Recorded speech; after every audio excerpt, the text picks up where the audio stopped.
All right. Welcome to the Journal, Ron. Thank you. Appreciate the time you're taking out for us this morning.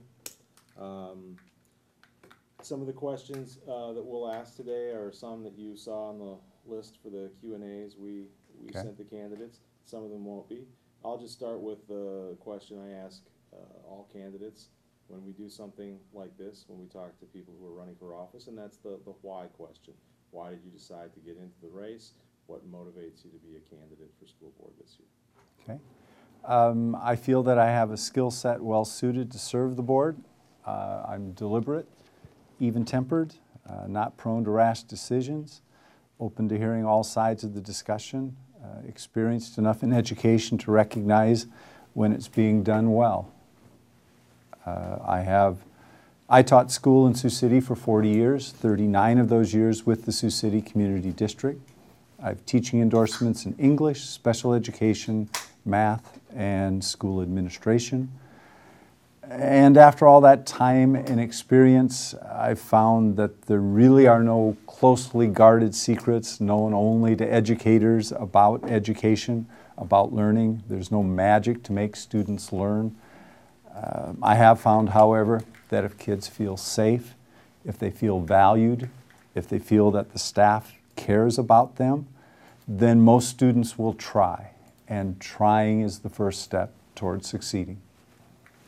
Are there any particular issues that motivated you within the district? Any areas of challenge or problems or issues that you think you bring a particular sort of viewpoint or perspective or expertise on that motivated you as a candidate? Well, I don't have any bone to pick. I have nobody I want fired. I have no building I want closed or reopened or any of those things. I do believe that the school district is going to have some difficult financial times in the near future. And looking at things analytically, going through the numbers is one of the things that I'm looking, I wouldn't say forward to doing, but at least I feel I have the competency to do. The other area of interest is the buildings, the physical plants. We should be providing all of our students with a safe place to go to school, and the building shouldn't be hindering the education process. I know that we still have 3 elementary buildings that are not air conditioned. I know I said that there's no such thing as magic, but it's got to be close to magic if you, as a 3rd, 2nd, 1st grade teacher, can keep 25, 28 kids on task in a building when it's hot and muggy. It hasn't quite approached that dismissal temperature. That's got to be close to magic. So on the physical buildings, there are plans on the table for a new Hunt school. Yes. And I believe that's about all they feel, the district feels they will have money to do for new schools. I had a go ahead, sorry. With the current 1 cent sales tax that expires in 2027 or 2029, something like that. That they could do 1, perhaps 2 new schools, but that would still leave schools, elementary schools, in need of replacement, but no more sales tax money. Correct. It's sunsetting. So my next question was going to be, what specific issues should the local school district take a leadership position on at the state level? And I'm presuming your answer would be that would be included among them, is to extend the sales tax. Correct. I had a discussion. John Myers gave me a cheat sheet, and he said that it does sunset in 2028, that there is not enough money to complete the replacement of all the elementary schools. Right. I think we're left with Riverside, right, the Sunnyside Nautilin, right, and Hunt. And if Hunt comes in at the hoped upon $21 to $25 million, we can do that, but we don't have enough to do the other 2. So extension of the 1 cent sales tax so that we can complete the elementary schools. And we also have, our new high schools are now over 40 years old. I'm assuming there are going to be some needs at the high school level to bring them to current practice. Our middle school buildings could be looked at. I think the school is big enough. I'm not sure that our classrooms were designed for as many kids as might be in it. So that's another thing we could look at. Like I said, we have 3 elementary buildings that are not air conditioned. Needs exist, in other words.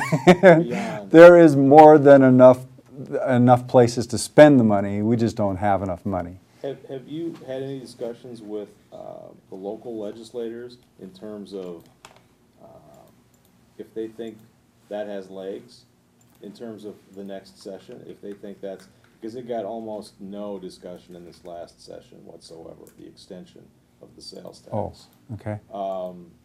There was little to no discussion of that at all. I believe all of our local legislators are advocates for extension, but I'm wondering if you've had any discussions with them in terms of, do they feel like that's something that could get done next year? Do they intend to push hard for that next year? If you're on the school board, will you push them to push hard for that next year? I've not had that specific conversation with any of our local legislators. Yes, I will push all of them, any of them, to do whatever they can to extend the 1-cent sales tax. Taxes seem to be a dirty word, for lack of a better description, but it has aided Sioux City tremendously. And I do think we owe it to the neighborhoods that might not get a new elementary school. We owe them the same facilities that the other parts of town got. And the only way we're going to get that is with an extension of the sales tax. Are there other issues that are of importance to the local school district that decisions on those will be made with the legislature that you believe, and you would if you were on the school board, take a strong position in advocating for down in Des Moines, aside from the sales tax? Sales tax.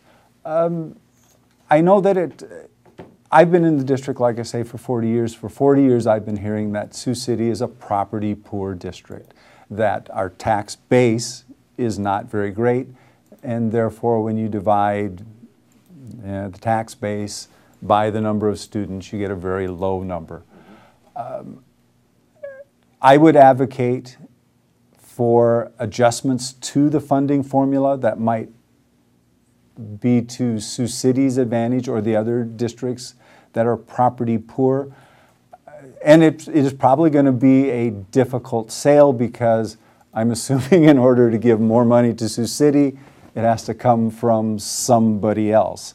So the Sioux City Board would have to make a rational decision for equity, and it would have to be a good enough argument that somebody who might lose money in the bargain would still go for it. Would accept it. Yes.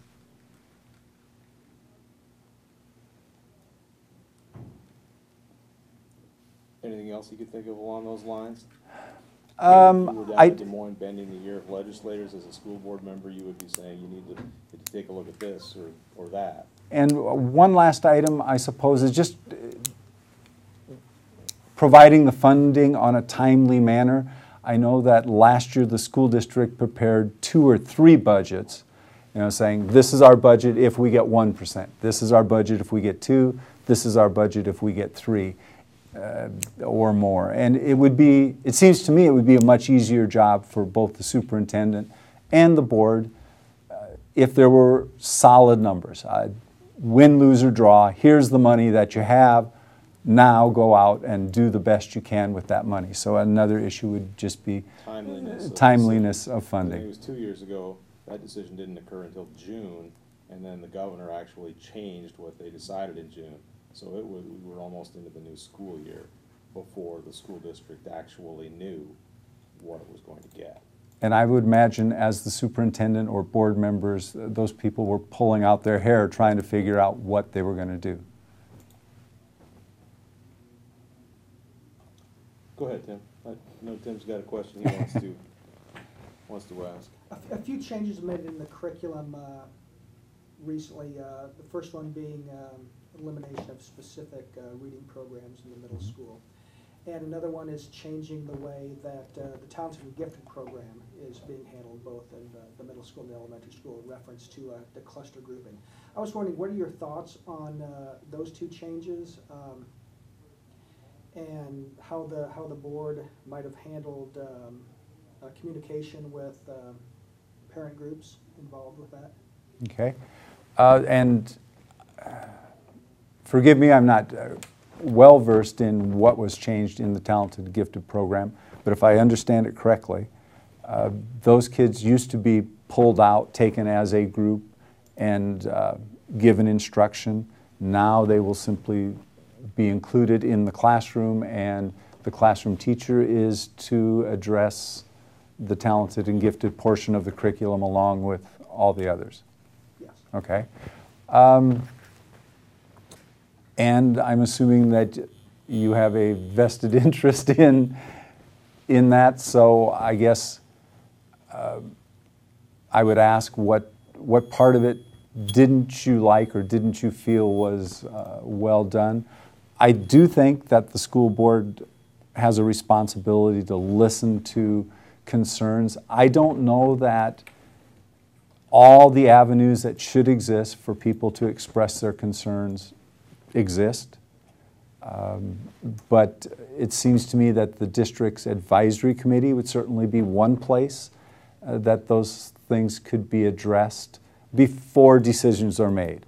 So I would hope that the administration would take decisions or changes. Changes are what really bother people, to maybe the district advisory board for input, reaction, concern as the policies are being developed, rather than coming to them for comments after policy has already been decided.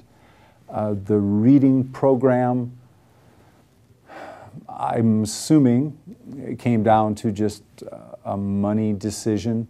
The reading teachers still exist, but the reading program will also be conducted in the classrooms, which may or may not be a good thing. One of the courses that I took as an educator was reading in the content area. So who better to teach your son or daughter how to read social studies than the social studies teacher? If that teacher has been given instruction in how to do the reading, and if that teacher's been given the time to do it. If teaching social studies reading just becomes another duty on top of trying to get from early man to the Civil War, then there may not be enough time. So I guess involve people earlier in the process if that's at all possible. Where does the board fit in terms of dealing with parents who aren't happy? Should they be, pipeline to those people, or do they want some kind of, should they have a buffer between them? Does the administration handle those kinds of situations? Where does the board, as you see it, fit in with dealing with parents who might have a concern about something like that? I guess I have two answers. One, personally, if you want to call me, fine. I'm more than willing to listen. School board members aren't really involved in the day-to-day operations. So for a parent to call me and say there are potholes in the parking lot or whatever, I will certainly listen to the concern, but then pass it on. The current system is that when a concern is raised for a school board member, the superintendent would like to have it go to him, and then he will parcel it out to those people who actually have authority over that part. And I don't think it's because he wants to control what goes on. He simply wants to know what's going on and direct it. I had a recent meeting with him. He told me that there's a website that you can go to make complaints about things that are going, or concerns about things that are going on in the district. and that their response rate is less than a day. If you ask a question on the website, in less than a day, they get back to you. In talking to the superintendent, he said that if I were to pass a concern on to him, that it is his goal to then get back to me within a day saying, you know, I looked into it, this is what we heard, this is the concern, this is how we handled it. And I guess if somebody calls me and they don't hear within a day, then they have every right to call me again and I will follow up. Just to piggyback on that, there's two kinds of, it seems to me there's two kinds of concerns a patron of the district might want to talk to somebody in the district about. One would be your potholes in the parking lot issue. The other would be the broader issues of we're changing how we're going to teach kids to read, or or we're changing how we're going to manage the talented and gifted students in our district. Mm-hmm. That's broader, deeper, that requires a longer answer than we'll get on that pothole in the parking lot. Correct. So in the broader context of changes to things like the reading program, the talented and gifted program, grading structure, etc., do you believe there is room for improvement in terms of getting input from parents and families ahead of time before the decisions are made? Do you think there is enough being done in terms of seeking input in the beginning phases of those decisions than when the decision has already been made? And would you push for more opportunities for people to provide input on those broader issues? Yes. I don't think you could ever have too much input from the public. They are your children that we're educating. You know them better. You are their best advocate. If you have concerns, you have every right to bring them to the district. No system is perfect, but whatever we can do to involve the public in the decisions early on makes perfect sense. Because that is one criticism we hear. Okay. From some patrons of the district, and we've written those stories. This is no secret to anyone that there is some frustration at not being asked for input in the beginning stages of these discussions, and that they're only being informed at the end after the decision has already been made. And so that was my question. Okay. It was based on those kinds of conversations, what we've heard from some constituents, what they've said at meetings about the fact they didn't feel like they were involved enough. So that question came from that vantage point. And I've been reading through board policy, and the school board is to develop policy, implement policy, but their evaluation of policy and how things are going is through evaluating the superintendent. So I think what the school, if those are the kinds of problems that the public is seeing, then I'm not quantifying them Sure. to the extent that it's widespread or it's a major problem. I'm just suggesting that there are those within the district who have expressed that. And then what the board needs to do is have a goal for the superintendent that reflects an increasing openness in policy making, involving the public from the beginning. The only way we have to enforce it as a board is to make it a goal of the superintendent and then hold him to it. I have a question about diversity. Obviously, we're already a diverse school district, moving more in that direction, and will, I believe, in the next few years, move even more in that direction.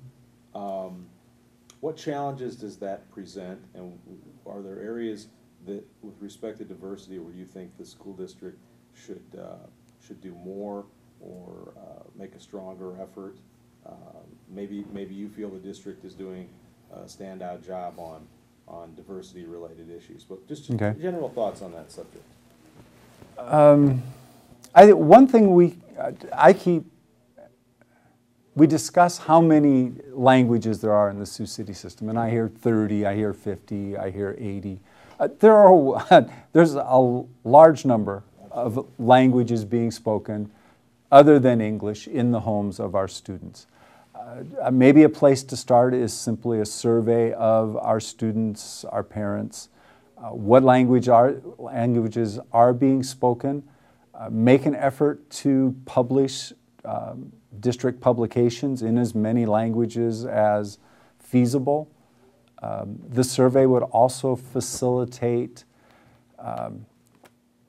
getting interpreters to parent-teacher conferences or other parent meetings, just as far as what kind of interpreters we need in what buildings, maybe a scheduling, because I don't know how many interpreters there are for particular languages, so just a way of coordinating them from building to building.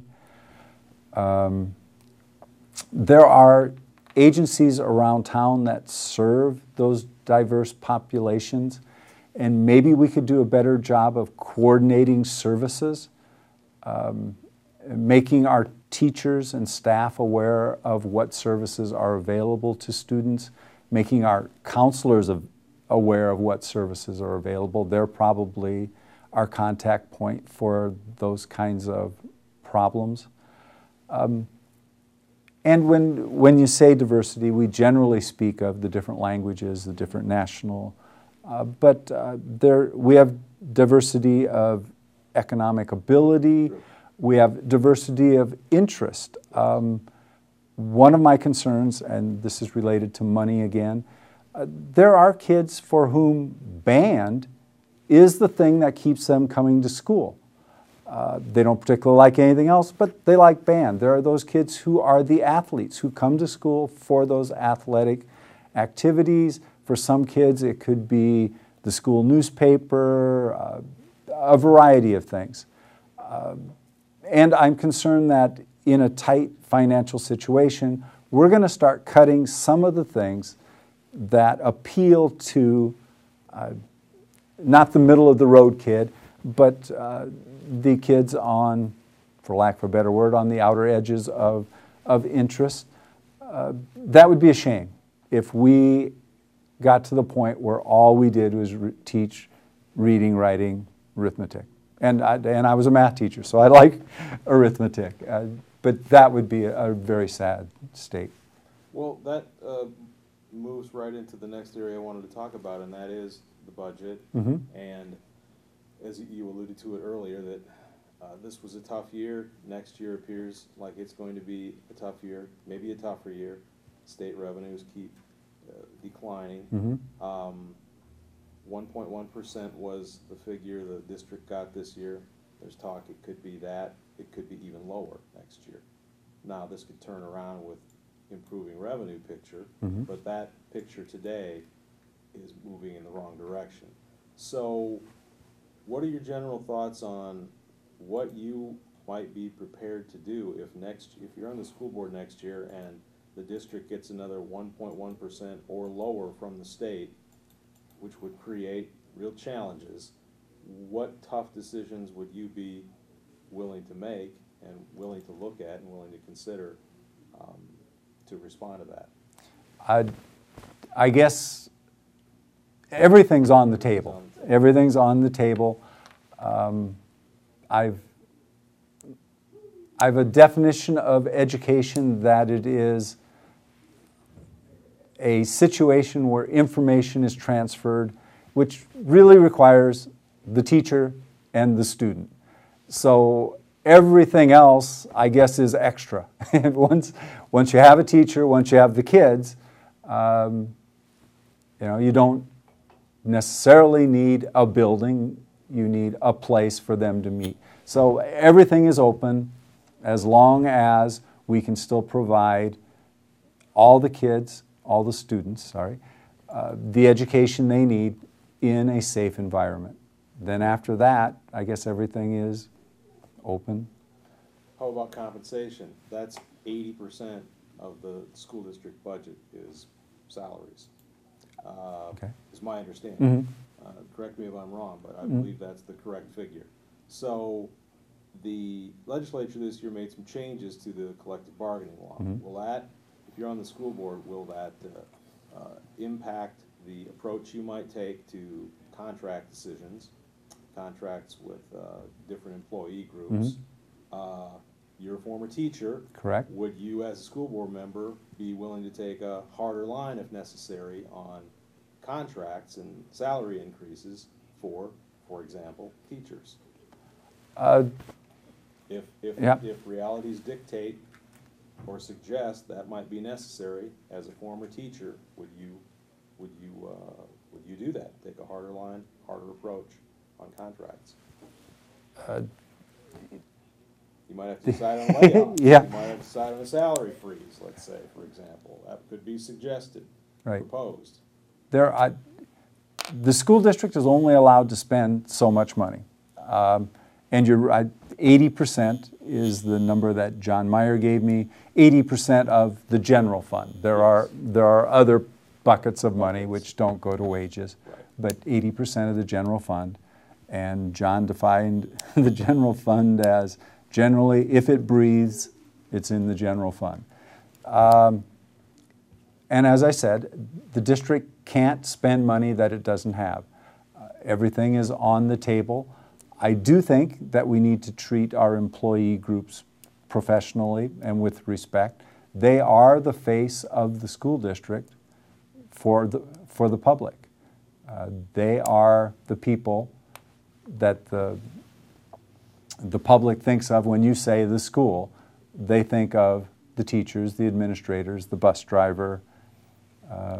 And I suppose there are some practical limits. I mean, if we have a bus, we have to have a bus driver. If we have a classroom of kids, we have to have a teacher. If we're going to cook meals, we have to have the food service people. So education is a very labor-intensive, people-intensive endeavor. In my experience, getting a kid to learn, getting a student to learn, is as much about the relationship between the teacher and the kid as it is anything else. So the answer to the question is yes, you would, if necessary, if realities dictate or suggest a hard line on contracts, yes, you, even as a former teacher, would do that? The school district can't spend money it doesn't have. That would be the very, very, very last thing I would want to do. We need to treat the staff professionally. We need to treat them respectfully. They are our partners in providing our education. And I ask that, I mean, with all respect, because I can imagine a constituent in the district saying, well, he's a former teacher, so he's going to get elected to look out for teachers, and he's not going to be somebody who would take a hard line approach to contracts if that becomes reality next year. And so I ask it for that reason. I'm sure you've probably gotten that question from some constituents of the district. And so I ask it with all due respect. You know, you are in the unique position of being a long-time teacher with a lot of associates and friends and colleagues who are still teaching today. And I think that's a fair question. That's a fair question. Would you be able to get tough with them if you had to on the school board? Yeah. And you feel yes? Yes. The school district can't spend money that it doesn't have. And having said that, we need to treat the staff professionally and with respect. Okay. And I think we all hope that the revenue picture turns around and those dire possibilities don't happen next year. But the way the picture is moving suggests, I think, otherwise. I think it suggests and sets up a difficult year next year for the state, for the school district. Yeah. Unfortunately, I think any of the easy decisions regarding money were made long ago. Yes. How are we doing on time? It is 20 till 11. Okay. I've only got a couple left unless anybody has anything else. But we said we'd stick to 30 to 45, and we're right in there. From time to time, we've written editorials about advocating for the different government entities locally to work together to Mhm. try to find ways where perhaps they could consolidate, perhaps they could eliminate duplication, work together to, you know, lower the tax burden on everybody. Have you ever given any thought to that? Are there ways the school district could work either with Woodbury County and the city of Sioux City or with other school districts to perhaps share some services, share some costs, look for ways to consolidate? Have you ever given that thought, or is that something you are open to, should you be elected, looking into those kinds of possibilities? And I don't know the extent to which they might exist, but it seems like there's always ways if you're creative enough. Okay. Yes, I would be open to those possibilities, and I've given it a little thought. I would think purchasing would certainly be one area. I know the school district goes through a lot of copier paper. I'm assuming the city does, the county does. Maybe there's a way to purchase items that we all use. I would think maybe in technology, as far as sharing a payroll department. I don't know if it's possible for one entity to do the payroll for the city, the county, and the school district. I don't know what complications there are involved, but maybe in technology there are some things that we could share. Maybe in maintenance there are some things we could share as far as maintenance of vehicles. You know, this district has school buses, the city has snow plows, the county has vehicles. Maybe there's a way to consolidate maintenance on the vehicles. If everybody's open, if it works, I think there are some possibilities that may be out there. And unless anybody has anything else, my wrap-up question is the same one I ask anyone, and that is just to make a stump speech, if you will, in terms of answering the question, why should voters of the Sioux City School District cast one of their 3 votes for you next month? As I said, I feel that I have the skill set that is suited to the board. I'm deliberate, even-tempered. I listen to all sides of an argument, or discussion, sorry. Sometimes. And I have an interest in the financial and the building portions of it, which I think is something that is going to be of major concern in the next several years. I have the desire and the ability to serve on the school board, and I'd like to do that. All right. Well, thank you so much for your time this morning.